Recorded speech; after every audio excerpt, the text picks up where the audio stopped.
Elon Musk menjual PayPal dengan perolehan keuangan di kantongnya adalah 180 juta dolar dan dia menginvestasikan di SpaceX, baterai, Tesla, dan solar panel di mana uang itu tidak tersisa. Lucunya, hari yang sama dia membelanjakan uangnya tersebut, dia harus menginap di sofa di rumah temannya. Dia tidak punya uang tunai di kantongnya. Uang itu habis tidak lebih dari 24 jam setelah dia menjual PayPal. PayPal adalah impian Elon Musk memberikan financial inklusi atau sarana keuangan di dunia maya. Awalnya 20 tahun yang lalu kira-kira, untuk bertransaksi di dunia maya belum ada alat bayar yang handal dan terpercaya. Mimpi kedua Elon Musk adalah sustainable energy, di mana dia berfokus pada pemanfaatan listrik sebagai bahan bakar kendaraan dan baterai sebagai tempat cadangan energi. Solar panelnya, pabrik baterainya adalah pengejar impian dirinya agar dunia lebih sehat, lebih awet dan tidak merusak lingkungan seperti produk perusak saat ini, yaitu berbahan minyak bumi dan batu bara. Ketika SpaceX roketnya diluncurkan, ternyata biayanya hanya 1/20 lebih murah dari roket manapun di dunia yang kebanyakan milik sebuah negara. Maka SpaceX kebanjiran order untuk pengiriman satelit ke orbit. Semua bisnis Elon Musk menguntungkan. Teslanya yang dia invest 70 juta dolar di awalnya, saat ini nilainya 330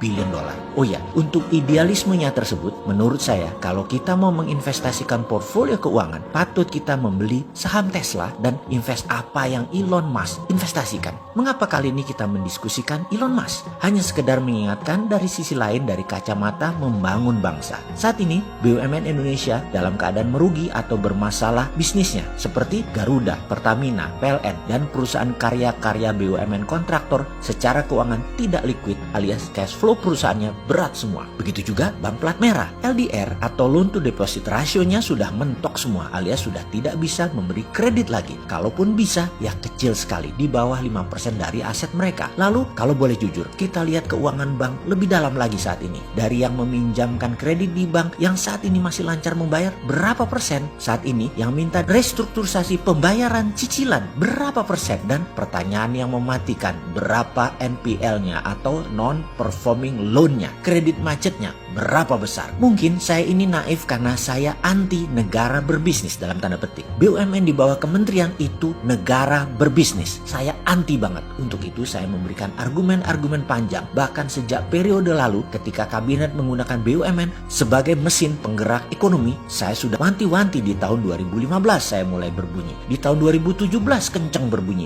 Dan di tahun 2019 akhirnya saya bilang, tuh kan bener, jebol bos. Sederhananya begini, musuh dari kelincahan berbisnis adalah birokrasi. Ketika NASA mengatakan put man on Mars adalah buang-buang uang, perlu biaya 20 billion dolar per orangnya jika dikerjakan dan itu tidak mungkin. Kemudian program space atau ruang angkasa NASA, Rusia dan Cina yang dibiayai pemerintah mengalami masa redup dibanding zaman keemasannya ketika Cold War masih on. Birokrasi untuk membuat sebuah keputusan memakan waktu lama dan di swasta hal itu haram, tetapi di pemerintahan birokrasi adalah kehati-hatian. Singkat cerita, dunia terbelalak matanya dengan apa yang dilakukan seorang pengambil keputusan tanpa birokrasi, di mana dia bertindak cepat dan dia akhirnya bisa meletakkan manusia di Mars dengan biaya hanya 1 juta dolar. Sinting ini orang. Dan buktinya dengan SpaceX-nya yang harganya 1/20 dari biaya apa yang pemerintah sebuah negara punya dalam program peluncuran benda di orbit. Karena itu banyak yang menduga bahwa Elon Musk adalah orang yang akan mengendalikan satelit dan space sebentar lagi. Dialah the winner takes all-nya angkasa. Satelit itu ada usianya dan ketika benda baru dipasang yang pasti pakai SpaceX. Jangan pakai buatan Cina yang meleduk itu. Kita lanjut lagi. Elon Musk pasti akan mengontrolnya. Karena itu sistem informasi, data, telekomunikasi dan keuangan yang kedepannya full digital. Siapa yang telah punya backbone infrastrukturnya? Betul, Elon Musk. Sekarang kita sambungkan kedua bahasannya, swasta versus BUMN. Inilah penjelasan mengapa BUMN itu tidak efektif, merugi. Dan ada sebuah pertanyaan klasik. Sudah tahu tidak efektif, kenapa BUMN dianak emaskan? Sudahlah, kita ini negara demokrasi. Demokratisasi saja market itu. Demokratisasi saja bisnis itu. Jangan dimonopoli, jangan diotoriterkan bisnis itu. Nggak jalan. Jadi apa saran kita? Swasta kedepannya untuk dunia perminyakan boleh punya kilang, boleh punya refinery hingga distribusi dan SPBU. Dari hulu, midstream sampai hilir boleh. Lalu untuk energi, swasta boleh punya punya power plant, distribusi dan jual listrik langsung ke konsumen,